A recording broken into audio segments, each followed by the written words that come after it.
ဟုတ်ပြီဒီမနေ့မှာလည်းကျွန်တော်ချစ်တဲ့ဥပိတာနဲ့တော်ရှင်းရှင်းလို့အိမ်မှာကျွန်တော်တို့သူကမိတ်ကားဖွင့်ပြီးဟိုဆဲမှာပေါ့နော်ဆက်လက်ဒီမှာလည်းဒါကင်းတော့ပေါ်မြတ်ကိုသူကစင်ချင်ပွားယူဖို့ရတဲ့ခွင့်ပေးတယ်သူကကင်းလာမှာပုံကြည့်ပါစေဟုတ်ပြီဒီနေ့ကတော့ကျွန်တော်တို့ကျန်းစာနဲ့ဖတ်ရအောင်နော်ဘာကြောင့်လဲလို့ဆိုရင်ကျွန်တော်တို့မီဒီယာတွေမှာ Facebook မှာကျွန်တော်စိတ်ဝင်စားစရာကောင်းတဲ့တိတ်ထိတ်ရင်ဖို့အကြောင်းအရာနဲ့ပတ်သက်ပြီးမှရေးထားတဲ့စာဆိုရင်နော်အရှိကြီးပဲကျွန်တော်ဖတ်လိုက်တာနော်စိတ်ဝင်စားလို့နေတော့စိတ်ဝင်စားလို့ဖတ်လိုက်တာအများကြီးပဲတခုလည်းမဟုတ် content တွေအများကြီးပဲစိတ်ဝင်စားနေဆိုရင်ကျွန်တော်ဖတ်မိတယ်ဒါပေမဲ့တော့ပတ်တော့ပတ်သက်လာရင်တော့ကျွန်တော်တို့နည်းနည်းရှိတော့စေဟိုရှိတော့နာမည်ကမမတပ်ပြလိုက်တယ်ဆရာတို့ဒါပေမဲ့အမမကနှုတ်ပတ်တော်ကကျွန်တော်ရဲ့တက်ဝိညာဉ်အတွက်စာဖြစ်တယ်နော်ဝိညာဉ်ကွာယုံကြည်ခြင်းကိုအကြီးကွယ်အတွက်ဆရာဆုတောင်းပေးပါမရဘူးဆုတောင်းလို့ရတဲ့အရာမဟုတ်ယုံကြည်ခြင်းကိုတိုးပွားဖို့ဆိုရင်နှုတ်ပတ်တော်မြတ်ဘုရားရဲ့နှုတ်တော်တဲ့စကားကိုများများဖတ်ရှုမှယုံကြည်ခြင်းဆိုတာတိုးပွားလာတယ်။ဘာကြောင့်နှုတ်ပတ်တော်ပြောလဲ။ယုံကြည်ခြင်းကကြားနာခြင်းကဖြစ်တယ်။ကြားနာခြင်းကဟိုကြောင့်ဒီကြောင့်ပြောတာကိုကြားနာတာမဟုတ်ဘူး။ဘုရားရဲ့နှုတ်ပတ်တော်ကိုကြားနာတဲ့အခါမှာပဲယုံကြည်ခြင်းဆိုတာတိုးပွားလာတာဖြစ်တယ်။ဆိုတော့ဘုသူယုံကြည်ခြင်းကြီးခြင်းလေလို့ပြောလို့ရှိရင်တော့ကျွန်တော်အားလုံးယုံကြည်ခြင်းတော့ကြီးချင်မှာပဲနော်။ဖျားကိရှိမှာဒါပေမဲ့ယုံကြည်ခြင်းတိုးပွားဖို့ရန်အတွက်တော့နည်းနည်းလေးကျွန်တော်တို့စူးစမ်းအထောက်ဖို့လိုတယ်ဒီနေ့မှာကျွန်တော်အပါဝင်ကျွန်တော်အားလုံးဒီနှုတ်ပတ်တော်မြတ်ကိုဖတ်ရှုပြီးမှနော်ဖတ်ရှုတဲ့အခါမှာပြီးခဲ့တဲ့ခေါက်တူပဲ3ပိုက်လောက်ပဲဖတ်ပြီးမှမဟုတ်ဘူးအခုအခန်းတစ်ခုလုံးဖတ်ပြီးမှကျွန်တော်တို့ဆင်ခြင်ပွားရဖို့ဖြစ်တယ်နော်ဆိုတော့ကျွန်တော်နှုတ်ပတ်တော်ကိုမတွားခင်မှာနှုတ်ပတ်တော်ရှင်ဖြစ်တဲ့ထိုယေရှုဘုရားကိုကျွန်တော်တောင်းခံရအောင်နော်ဘုရားရှင်ကိုနိုင်ဖွင့်ပေးတဲ့နှုတ်ပတ်တော်မှတ်တယ်လေကျွန်တော်တက်တာမှာတိဆောက်ဆရာဖြစ်မယ်ဝိညာဉ်ပေါ်တိုးပွားဆရာဖြစ်မယ်ဆိုတော့နှုတ်ပတ်တော်တဲ့ရှေးဥစွာစက္ကပ်လုပ်ပါတယ်အဖဘုရားကိုလိုယေရှုတင်ပါတယ်ကိုလိုပြုလို့ယေရှုအားဖြင့်ဗိမာန်တော်တို့ဘုရှင်ဘုရားအတူတော်မြတ်တဲ့ရွေးနှုတ်ယူထားတော့တာတင်များယုံကြည်သူများတန်ရှင်းသူများဤကဲလို့စုယုံနဲ့နာမတော်မြတ်ကိုထောပနာပြုချင်းမွန်းချင်းခွင့်နဲ့တမကအိုးတန်တော်မမပဒနာပြုချင်းခွင့်နဲ့အိုးနှုတ်ပတ်တော်မြတ်ကိုလက်ခံယူခြင်းခွင့်ကိုပေးတဲ့အတွက်ရှုစွာနာမတော်ချီးမွမ်းတယ်အခုချိန်ဒါအဖြစ်နှုတ်ပတ်တော်ဝင်ငါတဲ့ခံခွင့်ရှိပါတယ်ဒါနှုတ်ရှာပါဇက်ကိုတန်ရှင်တော်ဦးညပိတ်တဲ့ကိုနဲ့ဘုရှင်ကတုံးပြုတော်မူပါဒီမှာရှိတော်ကိုတာမီကြီးနဲ့တယောက်စီရဲ့တက်တာမှာတိဆောက်ဆရာဖြစ်စေခြင်းကကိုလိုတိုင်းနေအောင်ပွဲမှုပြုပါမြေကြောင်းနှုတ်ပတ်တော်မြတ်ကိုဖွင့်ဟပါမြေကြောင်းယေရှုရဲ့နာမဖြင့်ဆုတောင်းစက္ကန့်နဲ့စပြုပါ၏ပါဗျာအာမင်ဆိုတော့ဒီနေ့ဖတ်ကြားသွားမယ့်အကြောင်းအရာကတော့ဓမ္မရာဇဝင်စတုတ္တဆာဆောင်ခန်းကြီး9တစ်ခုလုံးကိုကျွန်တော်တို့ဖတ်ရှုပြီးမှယုံကြည်ခြင်းတိုးပွားဖို့ဝိညာဉ်ဘဝတိုးပွားဖို့အတွက်ကျွန်တော်တို့ဒီကအစဉ်ချင်းကိုကြီးတောင်းမှာဖြစ်ပါတယ်ဆိုတော့အနာဟုတ်ပြီကျေးဇူးတင်တယ်ကျွန်တော်တော့ပို့ထားတာတစ်ပိုင်းတစ်စပေါ့နော်ဒါပေမဲ့ဒီမှာရောက်တဲ့ခါမှာဇက်ရည်လေအောင်လို့ပြောတဲ့ခါမှာအကြောင်းအရာတစ်ခုကိုလေကိုတစ်ပိုက်ဖိုက်ပြီးမှစစ်ဆောင်ကျွန်တော်တို့နားမလည်နိုင်ဆိုတော့အကြောင်းအရာတစ်ခုလုံးကိုအစားအဆုံးဖတ်လိုက်မှအော်ဒါကိုဒီလိုဆိုလို့ပါလားဒီလိုဖြစ်ပါလားဆိုတဲ့ဟာကိုကျွန်တော်နားလည်ရတယ်ဖြစ်တယ်ဆိုတော့ကျွန်တော်ဓမ္မရာဇဝင်ခန်းကြီးကိုအခန်းငယ်တက်ကနေအဆုံးထိကိုကျွန်တော်တို့ဒီကဖတ်ကြမှာဖြစ်ပါတယ်အခုဒါကအပြန်လာမဟုတ်ဘူးအတူတူကတက်ကနေအဆုံးထိဒီကဖတ်ကြမှာဖြစ်ပါတယ်နော်ဆိုလို့ရှိရင်တော့တွေ့လန်လိုနေတဲ့အရာမဟုတ်တဲ့အတွက်ကျွန်တော်အားလုံးတွေ့ကြလိမ့်မယ်လို့ထင်ပါတယ်ကျွန်တော်ဒီမှာတွေ့ထားတယ်โอเคဒါဆိုရင်ကျွန်တော်ဒီကဖတ်ကြပါစို့အီလိရှဲကထာဝရဘုရား၏စကားတော်ကိုနားထောင်ကြတော့ထာဝရဘုရားမင်းတော်မူဒီကလက်ဖြန်နဲ့ယခုချိန်ရောက်နေဂျုံမုံရဲ့တစ်စိတ်ကိုငွေတစ်ချက်မူရိုးဆန်တစ်ခွဲကိုတစ်ချက်နဲ့ရှမာရိမြို့တကားဝ၌ရောင်းရလိမ့်မည်ဟုစိတ်ဆို၏ရှင်မင်းမိချင်းကိုခံရတော့အမတ်ကထာဝရဘုရားသည်မိုးကောင်းကင်၌ဗဒင်းပေါက်တို့ကိုဖွင့်လင်းတော်မူလျှင်ထိုတို့ဖြစ်နိုင်ကောင်းသည်ဟုဘုရားသခင်လူအားဆိုတော်ဘုရားသခင်လူကတင်းဒီကိုမျက်စိနှင့်မြင်ရတော့လေမစားရဟုပြန်ပြော၏ထိုအခါလူတကားဝ၌ထိုင်လျက်ရှိသောလူနူ၄ယောက်တို့ကငါတို့သည်တေဒီတိုင်အောင်အပိကြောင့်ဤရက်၌ထိုင်ရမည်နီမြို့သေးတို့ဝင်လေအစာခေါင်းပါသောကြောင့်တေရမည်ဤရက်၌ထိုင်လျက်နေလေတေရမည်တို့ဖြစ်၍ရှုရိတတို့ဝင်စားကြကုန်သူတို့သည်အသက်ရှင်စေလျင်ရှင်ရမည် တက်လင်တရားမီဟုတိုင်ပင်ပြီးပင်မိုးမလေးမီထ၍ရှုရိတတ်တို့တွားကြ၏တပ်ဦးတို့ရောက်သောအခါအဘေသူကိုညမတွေ့ကြအကြောင်းမူကားရှုရိလူတို့သည်ယထာစီသူရဲ့မင်းစီသူရဲ့များစွာသောပုံချေအတန်ကိုကြားစေခြင်းကထာဝရဘုရားပြုတော်မူသည်ဖြင့်သူတို့ဣသေလရှင်ဘီဒီငါတို့ကိုတိုက်စေခြင်းကဟိတ်တိမင်းများအဲ့တုမင်းများတို့ကိုငါပြီးဟုတယောက်ကိုတယောက်ဆိုလက်မိုးမလင်းမီထ၍သူတို့တဲမင်းနီးအစရှိသောတစ်သက်လုံးကိုစွန့်ပြစ်၍ကိုလည်းတက်လို့အောင်ပြေးကြ၏လူတို့သည်တပ်ဦးတို့ရောက်သောအခါတဲတစ်ခုတည်းတို့ဝင်၍စားတောက်ပြီးမှရွှေငွေအဝတ်တစားများကိုယူသွားပြီးပင်ဝတ်ထားကြ၏နောက်တစ်ခါအခြားသောတဲတို့ဝင်၍ဥစ္စာများကိုယူသွားပြီးလင်ဝတ်ထားကြ၏တို့ရတွင်ငါတို့သည်ကောင်းမွန်စွာမပြုပါတကားယခုနေ့သည်ကောင်းသောတည်င်းကိုကြားပြောရသောနေ့ဖြစ်လက်ငါတို့သည်မချမ်းမပြောဘဲနေပါပြီတကားမိုးလင်းသည့်တိုင်အောင်မပြောဘဲနေလေအမှုတစ်စုံတစ်ခုရောက်လိမ့်မည်တို့ဖြစ်၍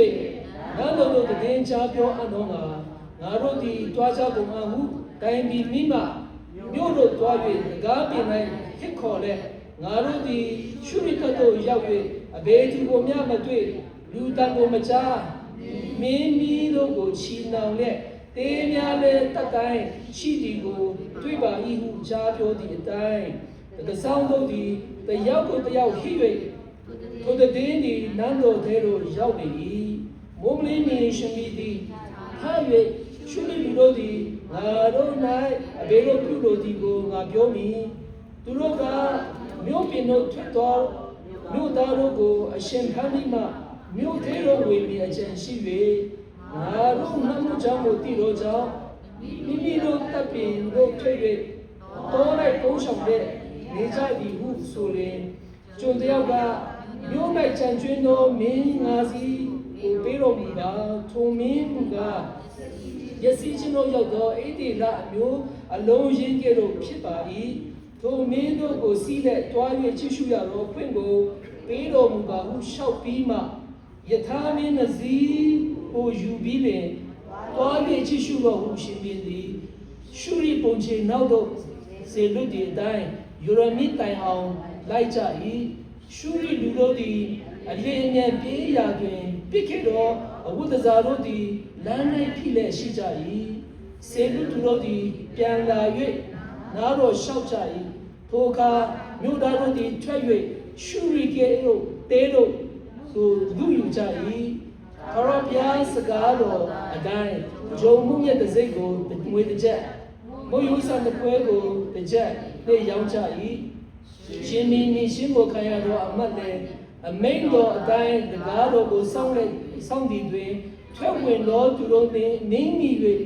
ဖယားသခင်၏သူသည်ရှင်ဘီရောက်လာသောအခါပြောဆိုနေသည့်အတိုင်းထိုအမတ်တည်လေ၏ဖယားသခင်၏လူက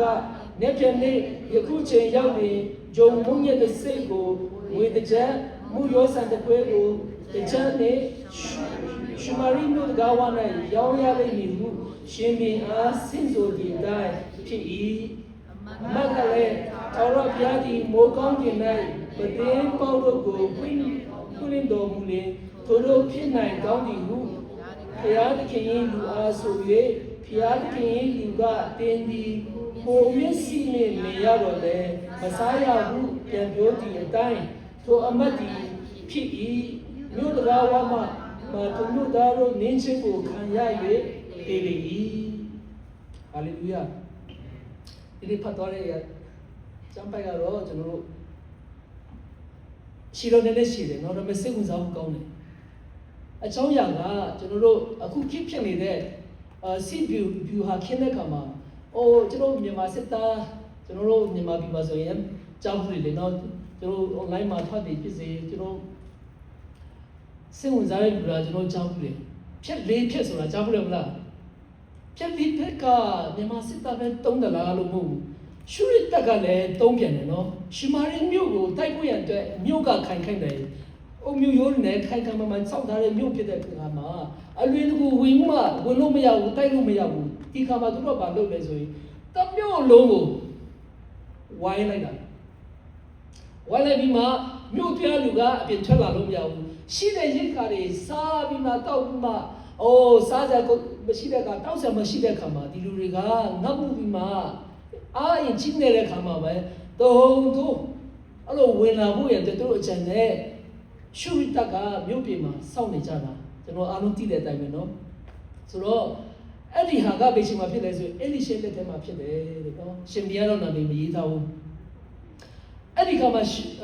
ဘုရားကျော်ကကျွန်တော်အားလုံးကြားသိတဲ့အတိုင်းပဲဘုရားဖွင့်ပြတဲ့အတိုင်းပဲနေပြန်တဲ့ဒီချိန်မှာမူရဆန်တခွဲကိုတစ်ချက်ဂျုံမုန်ရဲ့တစိတ်ကိုတစ်ချက်ရှမာရီမြို့ဝမှာရောင်းလိုက်မယ်လို့ပြောတဲ့အခါမှာရှင်မင်းမြည်ပြုတဲ့သူအားထားရတဲ့အမတ်တရားကအတယောက်ကပါလေမယုံတဲ့ခါမှာပြောတယ်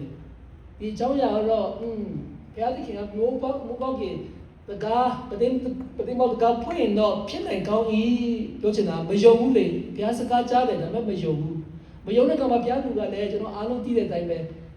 မယုံရင်တော့ဒီကမေရတယ်မကျင်ရဘူးမစားရဘူးလို့ပြောတဲ့ခါမှာကျွန်တော်အားလုံးသိတဲ့အတိုင်းပဲတကယ်ပဲဖယားလူပြောတဲ့ဖယားစကားအတိုင်းတကယ်ဖြစ်လာတဲ့ခါမှာရှင်မင်းပြုရတဲ့သူအားထားတဲ့ဒီအမတ်ကအမိန့်တော်တိုင်းမြို့တကားဝဆောက်တဲ့ခါမှာလူတွေရဲ့တက်နင်းခြင်းကိုခံပြီးမှမြင်လိုက်ရတဲ့လူတွေကမြို့ပြင်တက်မှငတ်မှုနေတဲ့ချိန်မှာအဲ့တေးသူကအလူရဲ့နော်မြို့ပြင်ထွက်ကြပြီးမှအစာဟာရအဲ့လိုတေးတဲ့ရတယ်လေအဲ့လိုမျိုး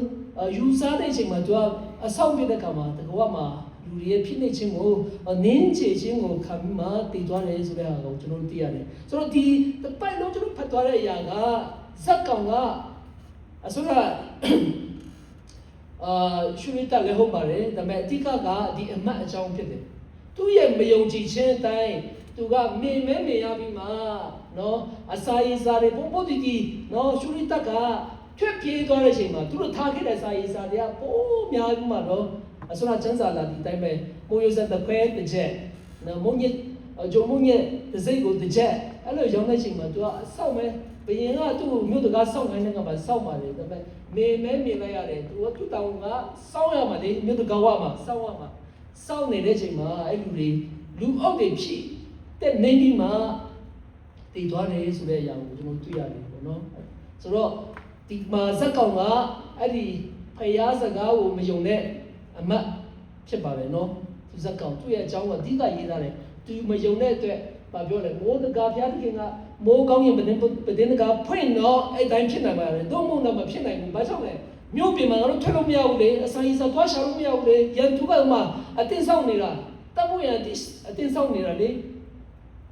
ဆိုတော့သူမယုံတဲ့အတိုင်းသူပြောတဲ့ခါမှာသူပြောတဲ့စကားအဖြစ်ဖျားလူကတင်ကမြင်ရမယ်မစားရဘူးပြောတဲ့ခါမှာတကယ်လည်းမစားဘူးမကဘဲနဲ့တကွာမှာစောင်းရင်းနဲ့ပဲလူအုပ်တက်နေမိမှတည်သွားတယ်ဆိုတဲ့အကြောင်းအရာကိုကျွန်တော်သိရတယ်ဒီထဲမှာမပေါ်မလွင်မနော်ကျွန်တော်တို့ဒီနေ့ပြောဒီမှာကိုအပိချင်တဲ့အကြောင်းအရာကကျွန်တော်လူတွေကတက်နေမှတည်သွားနိုင်လားလို့ပြောတဲ့ခါမှာတခါတည်းကျွန်တော်စဉ်းစားမိတယ်ဒီချမ်းစာကိုဖတ်ရင်းနဲ့ပေါ့ဒါဖြစ်နိုင်တယ်လို့ဘာကြောင့်လဲဆိုတော့ကျွန်တော်တို့ဒီမှာအသက်30ကျော်40လောက်ရှိတဲ့လူတွေဆိုရင်ကျွန်တော်တိုင်းနဲ့ပြည်နယ်မှာကျောင်းသားပွဲတော်ဆိုတာရှိလုပ်ဘူးတလားဟုတ်ကဲ့ညွှန်ခဲ့ပါတော့ကျွန်တော်တိုင်းနဲ့ပြည်နယ်တနေ့တိုင်းနဲ့ပြည်နယ်မှာကျွန်တော်တို့စာတန်းထောင်တဲ့ဟာတွေအကခတဲ့ဟာတွေနော်အမျိုးစုံကျွန်တော်ကျောင်းသားတွေအားလုံးပါဝင်ရတယ်အဲ့ဒီမှာမိုးလီလေလိုကွင်းထဲမှာကျွန်တော်အားလုံးစုပြုံမှာကျင်းပတဲ့ခါမှာအဲ့ဒီအကြောင်းအရာကိုကျွန်တော်ဒီနေ့ထိမမေ့ဘူးအဲ့တော့အကြီးနဲ့ညီသေးတယ်နော်အကောင်းလေးတေးဆိုတော့ကျွန်တော်မြန်မာ BS system ကဥဆောင်တဲ့ leadership ကလည်းနည်းနည်းလေးလိုတဲ့အခါမှာဝိုင်းပြီးတာနဲ့ခါတဲ့ကျွန်တော်လွတ်ချပလိုက်တာလေအကြောင်းသားတွေကိုအမှန်ပြောတော့ကျောင်းပြီးမှကျောင်းပြီးမှကျောင်းလွတ်လိုက်လို့ရှိရင်ဒီပြဿနာကြုံစရာအကြောင်းမရှိဘူးအမှပွေးပြီးတဲ့အားလုံးကတကပောက်ကဟိုဘက်တပောက်ဒီဘက်တပောက်ရှိတယ်လေအဲ့ဒီပေါက်ကလူတွေကစုပြုံမှနေရင်ငါရင်ပြန်ချင်တာလေတော့ပွေးရတယ်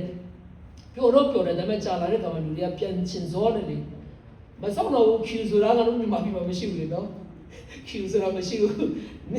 နေဟာရှိနေရှိတော့နေထွက်ရမှာမထွက်ရနေတော့ဘုံတော့ဒီချက်ခဲ့ပေါ့ကျွန်တော်တို့လည်းညီသေးတယ်ဆိုပေမဲ့စိတ်ကတော့ရှေ့ရောက်တယ်နော်ရှေ့ရောက်တော့အဖွဲ့ကြားထဲမှာညက်တော့အိုးတက်ရှူခက်လူကခြေတော့ကဟိုမြင်းနဲ့မကြည့်တော့ဘူးတိလားမြင်းနဲ့မကြည့်တော့ဘူးဟိုလူပွန်တီတူပွန်နဲ့အော်မြင်းကြော်တော့ပါတော့တာဟိုရှိကိုပါတော့တာဒါပေမဲ့အတက်လည်းရှူမအောင်ရှူမအောင်တော်သေးတယ်ဘုရားကျေးဇူးတော်ကြောင့်အမှလေးမကြတာလေးကြတယ်နဲ့တေးချတယ်ဆိုတော့အမတ်လိုပဲတေးမှာတက်နေမှတေးမှာတရားကိုလင်းကားချက်နင်းစရာမလိုတရားကိုတစ်ချက်တော့ပဲနင်းလိုက်တေးနိုင်တယ်တေးနိုင်တယ်အဲ့ဒီချစ်တီချမ်းသာကိုဖတ်တဲ့ကောင်ဒီကောင်ဖြစ်နိုင်တယ်လို့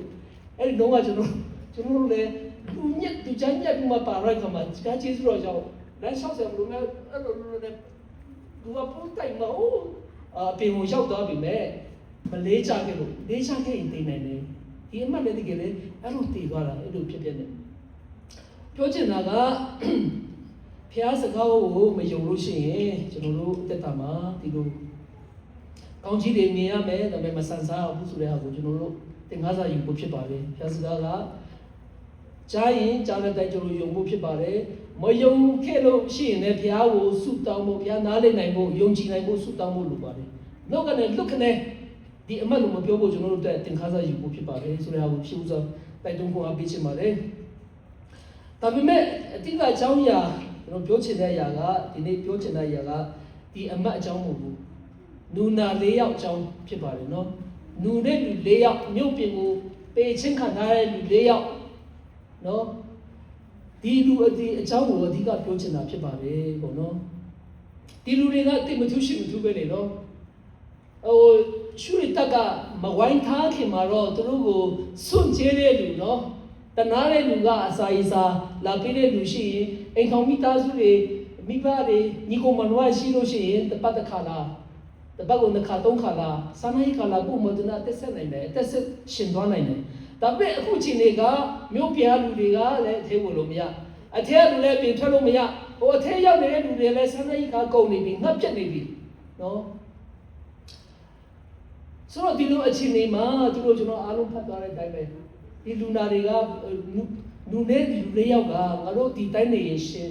မြို့ရဲဝင်နဲ့ဆံငတ်ပြတ်မှတည်မှာပဲဒီတိုင်းနေနဲ့ကျွန်တော်တည်ဖို့ပဲဖြစ်တယ်ဒါကြောင့်ကျွန်တော်ရှုရတပ်ကိုတွားရအောင်တွားပြီးရင်ရှုရတပ်ကအသက်ချမ်းသာပြီနော်ကျွန်တော်တို့မတည်ပဲနေမယ်နော်ဒါပေမဲ့တိုက်လည်းတည်မယ်မတိုက်ရင်တော့ငါတို့တဲ့အသက်ဆက်ဖို့ရှိတယ်ဆိုတော့ဒီတိုင်းနေတော့ငါတို့တည်ဖို့ပဲမထူးဆိုမှရှုရတပ်ပဲကိုခြီသွားတဲ့ခါမှာတွားချတဲ့ခါမှာသူ့ရဲ့ခြေတံကနေနော်အမမ၄ယောက်တည်းတော့နူနေတဲ့လူအစာရကရေစာခေါင်းပါမှအစာငတ်ပြတ်နေတဲ့နူနာ၄ယောက်ကသူ့ရဲ့ခြေတံကကျွန်တော်တို့လိုအဲ့လိုမြင်လို့ထင်တာမမြင်နိုင်တော့ဘူးနော်သူတို့ရဲ့ခြေတံကအဲ့လိုမမြင်နိုင်တော့ဘူးဒါပေမဲ့ဖျားပြုတဲ့ခါမှာအဟုတ်ပဲကောင်းတယ်နော်ဒီချက်အဲ့ဒီဟာကိုကျွန်တော်တို့ဒီကဖတ်ကြအောင်ကျွန်တော်တို့အခန်းကြီးကိုအခန်းကြီး6မှာလားမသိဘူးတဲ့အဲ့လိုတွားချက်စင်မှာဘုရားသခင်ကဘာပြုလဲဆိုရင်အခန်းကြီး6မှာအကြောင်းကရှုရီလူတို့ဒီယထာစီသူရဲ့မင်းစီသူရဲ့များစွာသောပုံချေတံကိုကြားစေခြင်းကသာရဘုရားပြုတော်မူသည်ဖြင့်သူတို့ကဣတိလရှင်မင်းဒီငါတို့ကိုတိုက်စေခြင်းကဟိတိမင်းများဧကုတုမင်းများကိုငါပြီဟုတယောက်ကိုတယောက်ဆိုတဲ့မိုးမလင်းရင်ထား၍သူတို့တဲမင်းမြေအစရှိလို့တက်လုံးကိုဆွန့်ပြေး၍ကိုတက်လုံးအောင်ပြေးချ၏ဟာလေလုယာဒီညမှာဘုရားပြုတဲ့အရာကအံ့ဩဖို့ကောင်းတယ်နော်ဖယားစကားကအင်္ဂလိပ်ရှဲအားဖြင့်ရှိပြီးသားလက်ပြနေဒီချိန်မှာအစာရစာခေါင်းပါတဲ့ဒီချိန်တွေမှာပေါ်များမယ်နော်မူရစတဲ့ခွဲတစ်ချက်ဂျုံမှုညက်တစ်စိတ်တစ်ချက်အဲ့လိုရောင်းရမယ်လို့ပြောတဲ့နှုတ်ဘက်တော့ရှိပြီးနောက်မှာဒီလူနာ3-4ယောက်ကသူတို့ချိန်လန်းကတော့ဘိုက်စာနေတဲ့အတွက်တော့စာရေးစာငတ်ပြက်နေမှာနော်တေမထူးနေမထူးဖြစ်တဲ့လူကတနာချင်းလမ်းမှာပဲပြည့်ချင်းလမ်းမှာပဲဒါပေမဲ့သူတို့ချိန်တန်ကိုပဲဘိုးချင်းတွေအများကြီးနော်မြစ်စစ်သူရဲတွေရဲ့အတန်လို့ဘိုးချင်းမြောက်များဆိုတဲ့အတန်နော်အဲ့လိုမျိုးရှုရတက်ကိုကြားစီတယ်ဆိုတော့လူပဲလေနော်ရှုရတက်လည်း ဒီလောက်များတဲ့ပိုချီတန်နေသူတို့ဘက်မှာခြိတာနေတယ်လို့သူတို့ကြားတဲ့ခါမှာအတက်လွတ်အောင်သူတို့ရှိတယ်များတေးရောမြင်းရောရှိတယ်များအားလုံးကိုထားခဲ့ပြီးမှအတက်လွတ်အောင်ပြေးကြတယ်လို့ပြောတဲ့ခါမှာဒါပြုတဲ့အရာမဟုတ်ဘူးဖျားပြုတဲ့ခါမှာကျွန်တော်အစနာကျွန်တော်ဆရာမလည်းချင်းဆိုသွားပြီ nothing is impossible with God everything is possible with God ဖျားလိုက်မတတ်နိုင်တော့ဘူးမရှိဘူးနော်ဖျားပြုတဲ့မှုဖြစ်တယ်နော်လူနာလေးရောရဲ့ခြေတံကကျွန်တော်တို့ပြောရင်တော့ဒီစေတီတော့မှကြားမှာမဟုတ်ဘူးဒါပေမဲ့ဖျားပြုတဲ့ခါပိုးခြေရဲ့အတန်နော်ဟိတ်တိတ်မင်းနဲ့အခုမင်းများတဲ့သူတို့စိတ်တော့ဘယ်လိုတင်သွားလဲဒီမင်းတွေအားလုံးပေါင်းမှအဲ့ဒီကလူတွေကိုအဲ့ဒီကရှင်တွေကိုလာပြီးမှစစ်ကူလာတယ်လို့သူတို့စိတ်ထင်ပြီးမှအဲ့ဒီရှုရတတ်တွေကတယောက်မှမချမ်းနော်အကုန်ထားခဲ့မှတက်တော့ပြေးကြတယ်ဟာလေလုယာကျွန်တော်တက်တာမှာလည်းဖျားပြုလို့ရှိရင်မဖြစ်နိုင်တဲ့အရာဒီလိုမျိုးနည်းနည်းလက္ခဏာတွေကျွန်တော်တက်တာမှာဖြစ်နိုင်တယ်ဆိုတာကိုတတိပြုစုခြင်းပါတယ်နော်ကျွန်တော်ကစာမတတ်ဘူးကျွန်တော်နှုတ်ပတ်ချမ်းစာမတင်ထားဘူးဟာမလုပ်တတ်ဘူးဒါမလုပ်တတ်ဘူးအဲ့လိုစိတ်အားငယ်ဘူးမဟုတ်ဘူးကိုယ့်ရဲ့စက္ကမှုပါဝင်မှုလှုပ်ဆောင်မှုတစ်ခုစီမှာဘုရားကိုအနိုင်လို့ရှိရင်ကြီးမားတဲ့အမှုကိုဖြစ်စေတဲ့ဘုရားကကြီးမားစွာမှုပြုမှာဖြစ်တယ်ဒီအတွက်ကြောင့်ဘုရားပေးထားတဲ့ကိုယ့်တက်တာမှာပေးထားတဲ့အရာကိုဘုရားကိုယုံကြည်ခြင်းစိတ်ချမှုမှာအနန္တမှာလှုပ်ဆောင်မှုစက္ကမှုလိုပါတယ်ဆိုတဲ့ဟာကိုလည်းဒီနေ့မှာတစ်ချက်အားပေးချင်ပါတယ်ဆိုတော့ဒီမှာအဓိကပြောချင်တာကဒီလူနာ၄ယောက်ကနော်ငါပြနေတာဘယ်တော့ကြာလဲမသိဘူးနော်သူတို့မျိုးတွေသူတို့မိဘတွေစုညီပုံမှန်ကသူတို့ကစာရေးစာလာမပို့မှမြို့ပြင်မှာစောက်မှတရားတော်နဲ့ဆက်တေမတူရှိမတူအချိန်ဒီမှာသူတို့ဆုံးဖြတ်ချက်ချတယ်လေနော်ဆိုတော့ဘယ်လောက်စာငတ်နေပြီလဲငတ်ပြတ်နေပြီလဲဆိုတာကျွန်တော်တို့စဉ်းစားမယ်ဆိုစဉ်းစားလို့ရတယ်တော်တော်ငတ်ပြတ်နေတဲ့အချိန်မှာသူတို့ချူရီတရဲ့တေးကိုရောက်သွားတဲ့ခါမှာသူတို့ဘာလုပ်လဲပထမဆုံးလုပ်တဲ့ဟာကဘာလဲအစာရေးစာဝါအောင်နော်သင်္ကန်စားတယ်ဒါပဲလားမဟုတ်ဘူးချူရီတတဲ့မှာရှိတဲ့ရွှေငိုဥစ္စာရဲ့အဝတ်စားတွေကိုသူတို့ယူပြီးမှလေသူတို့ကပေလူလေးတော့ပေလူဖြစ်တဲ့အတွက်သူတို့ဒီဥစ္စာတွေကပုံတင်နေသူတို့ယူလို့မရဘူးတိတ်လို့မရဘူးဆင်လို့မရဘူးဒါပေမဲ့ယူပြီးမှဖက်တယ်လို့ပြောတယ်နော်ဘာမှစားတယ်ငါပြစ်နေတဲ့အတွက်စားတယ်ဝါစားပြီးမှကြည့်တဲ့အခါမှာအိုးရှူရီတက်နေထားခဲ့တဲ့ယတနာတွေနော်ဥစ္စာပစ္စည်းတွေသူတို့ယူမှဖက်ထားတယ်ဒါပဲလားဒီတက်ပြီးမို့နောက်တဲ့ဝင်တယ်နောက်တဲ့ဝင်တယ်သူတို့အဲ့တိုင်းလုပ်တယ်နော်အဲ့တိုင်းလုပ်တဲ့ကမှာတိတိကိုဘလို့ဘုရားခင်ကဖွင့်ပြတယ်လေသူတို့ကိုစကားပြောတယ်လို့ပြောတဲ့ကမှာသူတို့အတိထဲမှာဝင်စီတယ်လေဆိုလို့ရှိရင်သူတို့တစ်ချက်ဖတ်ရအောင်ဒီချက်ကတော့အရေးကြီးတယ်ဒီအကြောင်းအရာကိုအဓိကပြောချင်တာဖြစ်ပါတယ်ဒီနေ့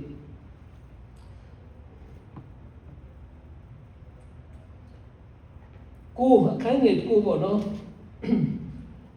တို့ရတွင်ငါတို့ဒီကောင်းမွန်စွာမပြုပါတကားယခုနေ့ဒီကောင်းသောသင်းကိုကြားပြောရသောနေ့ဖြစ်လက်ငါတို့ဒီမကြားမပြောဘဲနေပါပြီတကားမိုးကောင်းကင်တိုင်အောင်မိုးလင်းဒီတိုင်အောင်မပြောဘဲနေလေအမှုတစ်စုံတစ်ခုရောက်နေမည်တို့ဖြစ်၍နန်းတော်တို့တည်င်းကြားပြောအံ့သောငါတို့ဒီတွားချကုန်အမှုတိုင်ပြီးမှမြို့တို့တွား၍တကားပြင်၌ဟစ်ခေါ်လက်ငါတို့ဒီရှုရတတို့ရောက်၍အဘေသူကိုမြမတွေ့လူတန်ကိုမကြားမင်းတို့ကိုချီနှောင်တဲ့တေးများဒီတတ်တိုင်းရှိသည်ကိုတွေ့ပါဟိချောပြောသည်ဒီတိုင်းတကဆောင်တို့ဒီတယောက်ကိုတယောက်ဟိ၍ထိုတဲ့ဒီနန်းတော်တွေရောက်နေ၏ဟာလေလုယာဆိုတော့သူတို့ကဒီလူနာ၄ယောက်ကနော်ဘာမှတော့သူတို့ selfishness လူဖြစ်တဲ့နူနာဖြစ်ပေမဲ့နူနေပေမဲ့နော်လူမှာပါရှိတယ်ဆိုရင်အတ္တဆိုတာရှိတယ်နော်ဘာမှသူတို့ဝအောင်စားတယ်ဥစ္စာတွေသူတို့ဟာသူတို့ယူမဖွက်တယ်ဝက်တယ်အဲ့တဲ့ပြီးမရဘူးနောက်တဲ့သွားတယ်အဲ့တိုင်းလုပ်တယ်ဒါပေမဲ့အတိတ်တစ်ခုဝင်လာတဲ့ခါမှာငါတို့ဒီတိုင်းပဲလုပ်ရင်တော့ဒီနေ့သုံးတစ်ခုတော့မှုကျွန်တော်တို့ကိုရောက်လာနိုင်မယ်မိုးမလင်းခင်မှာဒီတဲ့ကိုနောက်တော့လည်းတွားပြီးမှကျွန်တော်ကြားပြောရမယ်သူတို့အချင်းချင်းတိုင်းပြင်ပြီးမှ တကယ်လေတော့ပြောတဲ့ခါမှာတကယ်ဆောင်တွေကတယောက် hit or တဲ့ခါ open city ဒီနေ့ကြားသွားတဲ့ခါမှာကျွန်တော်တို့အားလုံးသိတဲ့အတိုင်းပဲဘယင်ကလည်းဒါကရန်သူတွေကတက်နဲ့ငါတို့ကို1600တာမယုံသေးဘူးလေနော်ဘုရားပြုတဲ့မှုကိုမယုံသေးတဲ့ခါမှာပြောလဲဆိုရင်ငါတို့လူတွေကမြို့ပြင်တွားပြီးမှထက်သွားလို့ရှိရင်တော့ထက်သွားတဲ့ဒီမြို့သားတွေကိုအရှင်ဖမ်းပြီးမှနော်မြို့ထဲကိုသူတို့စုဝင်လာပါအဲ့ဒီမှာငါတို့ကတွားပြီးဘယင်ကလို့ပြောတဲ့ခါမှာသူ့ကျွန်းတယောက်ကဘယင်ကျွန်းတယောက်ကဘယင်ကဒီမှာရှိတဲ့မြင်း၅ကောင်ရဲ့ဒီတိုင်းမဲ့ဒီမှာရှိတဲ့တိရလူမျိုးတွေကပစ္စည်းချင်းလို့ရောက်နေတယ်ဒါမဲ့အခွင့်ပေးပါနော်ဒီမဟုတ်မဟုတ်ခွင့်ပေးပါသွားကြည့်မယ်လို့ပြောတဲ့ခါမှာဘယင်ကခွင့်ပေးလိုက်တဲ့ခါမှာယောဒန်မြစ်အထိအဲ့ဒီကျွန်းကအခွင့်တောင်းတဲ့အဲ့ဒီကျွန်းကလိုက်ပြီးမှကြည့်တဲ့ခါမှာအဲ့ဒီလမ်းမရှောင်းမှာနော်စစ်ဝတ်တဲ့ဇာတ်တွေသူတို့ဝတ်ထားတဲ့ရှူရီတက်တွေဝတ်ထားတဲ့စစ်ဝတ်တဲ့ဇာတ်တွေအတက်တော့အောင်ပေါ့နော်သူတို့ရှင်းခေတ်ကကျွန်တော်တို့တတ်တားတွေမှာဝတ်တဲ့ဝတ်စဇာတ်အားလုံးသိတယ်နော်ဘယ်လိုပြောမလဲလေးလက်နဲ့လေနော်များပြည့်လို့မဖောက်အောင်ဒါခုံလဲရမထအောင်နော်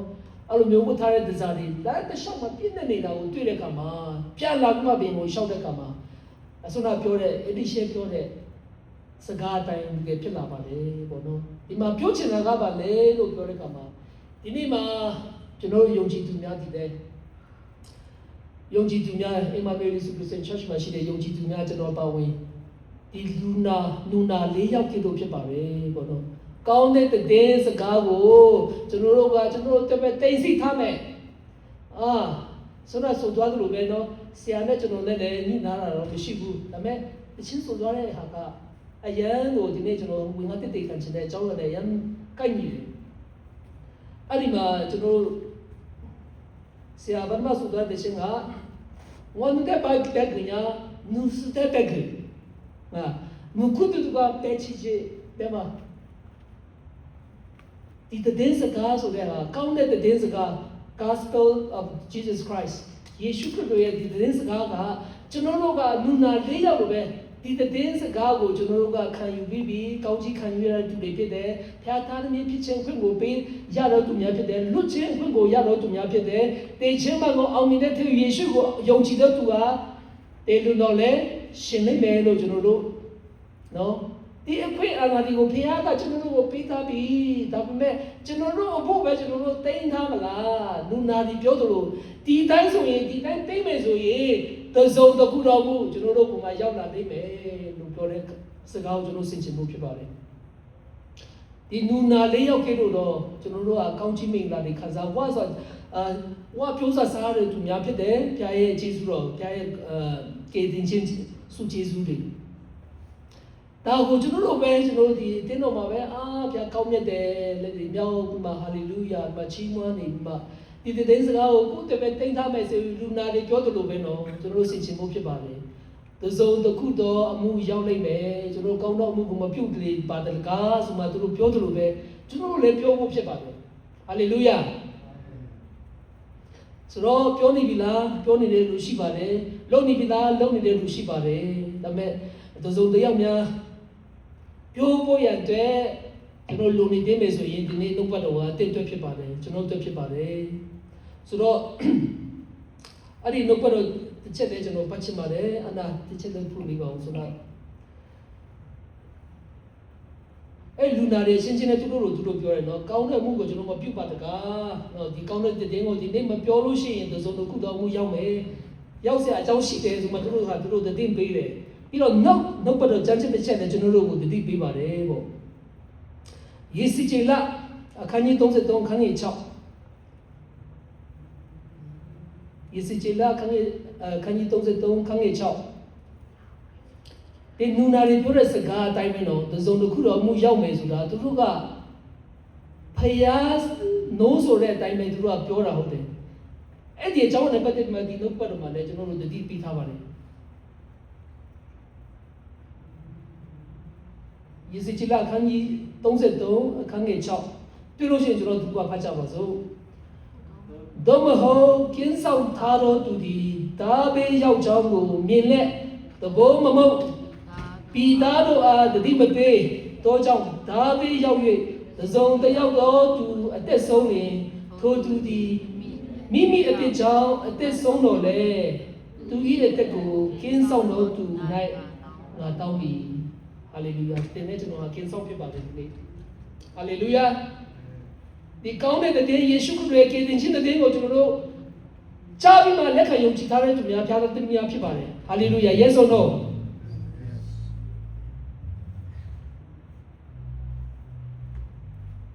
New Dema, Shimari New Dema, Miamas or Bitamia, no, Payima Sabo, no. Namuchon Kayare, she retired one chon Kayare, Yatuya one chon Kayare. The times when you look at, they who waited there is a matter of time. But they yet need to do team, but they Lade of Molo. Take my shaggy Masai, and not be my Yatu Tassiam Lubenego, and Shuri. Shumari knew my she dead, then Pitalia, they who waited there. No? They who waited there. That me did the things Gajare Kamaduruga, Asaisa,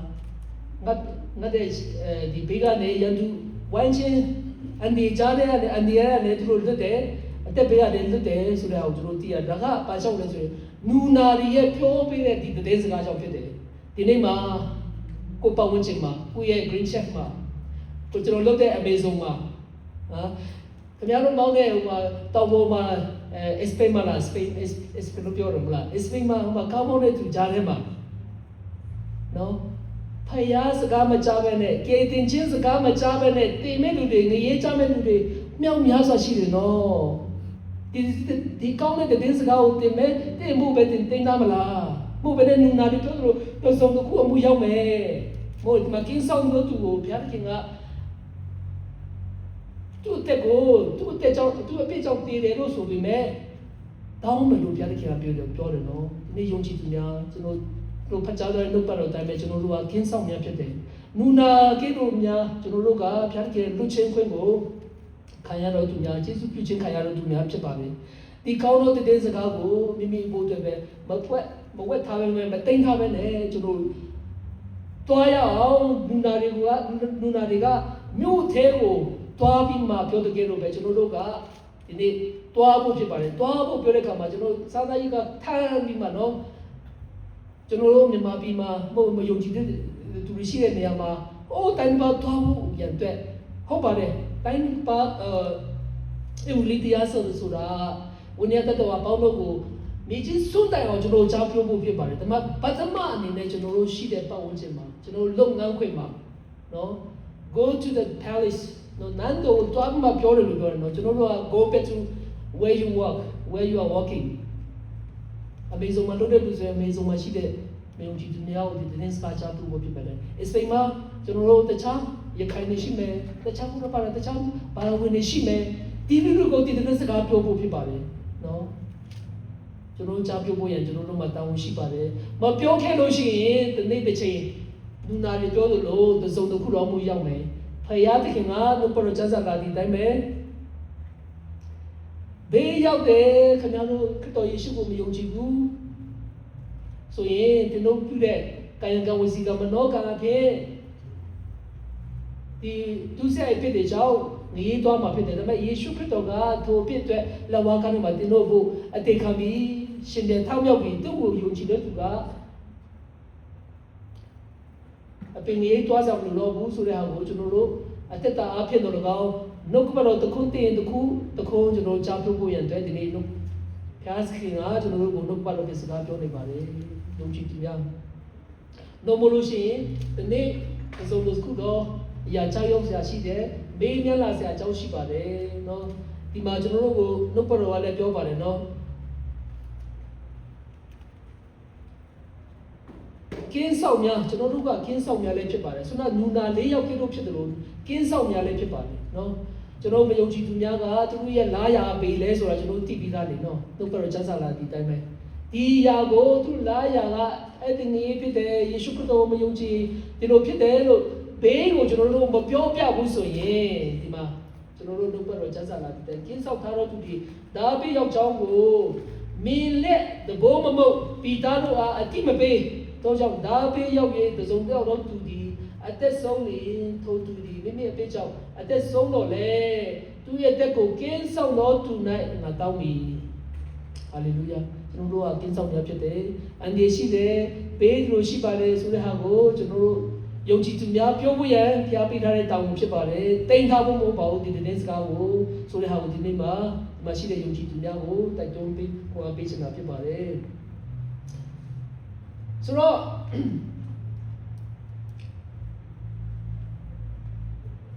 ဟုတ်ပါပြီကျွန်တော်တို့ဒါဆိုရင်ဒီရှမာရိမြို့မှာရှိတဲ့မြို့သားတွေဘယင်မဆပါတော့အမှရှိတဲ့လူတွေကအန်တီတွေဂျုံနေတယ်ဘေးအနေတွေဂျုံနေတယ်ဆိုတော့ဒီမယုံကြည်သူတွေပါဒီအန်တီတွေဂျုံနေလို့လေလို့ပြောတဲ့အခါမှာသူတို့အနေနဲ့ဘယ်လိုပြောမလဲ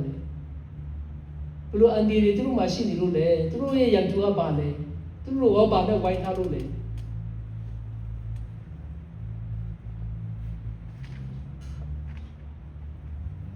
အပြစ်သူဆိုင်နော်အပြစ်သူဆိုင်လို့ပြောတဲ့အခါမှာကျွန်တော်အားလုံးသိတယ်နော်အာဒါယဝနဲ့ဆင်းတက်လာတဲ့အမွေပေးလာတဲ့ဒီ original sin လို့ပြောတဲ့ဗီဇအပြစ်ကလူရလို့ဖြစ်လာတဲ့ဗမာလည်းဖြစ်နိုင်တယ်ကျွန်တော်ဘေးသူပေးဝါမဆိုလူရလို့ဖြစ်လာလို့ရှိရင်အာဒါနဲ့ဆင်းတက်လာတဲ့ဒီလိုချင်နေဖြစ်စေမလို့ချင်နေဖြစ်စေနော်ဒီဗီဇအပြစ်ကပါပြီးသားဒီဗီဇအပြစ်ကြောင့်ကျွန်တော်တို့ဘယ်သူမဆိုရေးသွားဖို့ရတဲ့စောင့်နေတော့သူများတယ်ဖြစ်ပါလား yes or no ဒီ ND တွေရှိနေပါတယ်ကျွန်တော်ဘေးပတ်ဝန်းကျင်မှာရှိတဲ့ကျွန်တော်တငယ်ချင်းများတိမိတ်ဆွေများတော့မယုံကြည်သူများကဒါကြောင့်ကျွန်တော်တို့တင်ချင်းမှန်ကိုအောင်တဲ့ယေရှုခရစ်တော်ကိုကျွန်တော်ကြားပြောဖို့ရန်အတွက်ကျွန်တော်တို့မှာတောင်းရှိပါတယ်ဟာလေလုယာသူတို့ပြောနိုင်ဖို့ရန်အတွက်တန်ရှင်းလုံးညတော်ဒီကျွန်တော်ဒီမှာရှိတဲ့ယုံကြည်သူများအရောက်စီတိုင်းကိုဝိညာဉ်ပေးတဲ့ကိုနဲ့အဲ့ဒီပို့ဆောင်ပါစေတုံးပြပါစေလို့ကျွန်တော်အနေနဲ့တိုက်တွန်းဖို့အပေးနဲ့ဒီနေ့တော့ပရောငါတိတိကန်ချင်တာအများလို့ဖြစ်ပါတယ်အားလုံးပေါ်မှာဖျားရှင်ကောင်းချီးပေးပါစေအာမင်